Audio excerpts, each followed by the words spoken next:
Hello guys! Good morning! So, ngayon po gagawa tayo ng tornado experiment. Okay, so materials, 2 bottle water. So, hindi po siya colorless yung nakuha namin bottled water. Hindi po kasi yung ating gagamiting tornado equipment. Okay. So, 1 barrel, may tubig po siyang 1/2 or 1/3, 3/4, sorry. And walang laman po yung isa. So, lagyan na lang po natin ng orange food color. Nagdagan natin para mas makulay ang buhay.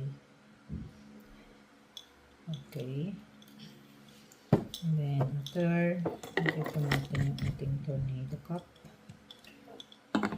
Yung empty barrel po sa taas.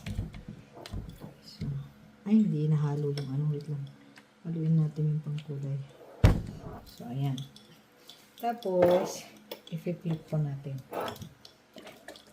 So, di ba walang tumulong tubig. Ngayon, itong sa taas po, paikot po siya.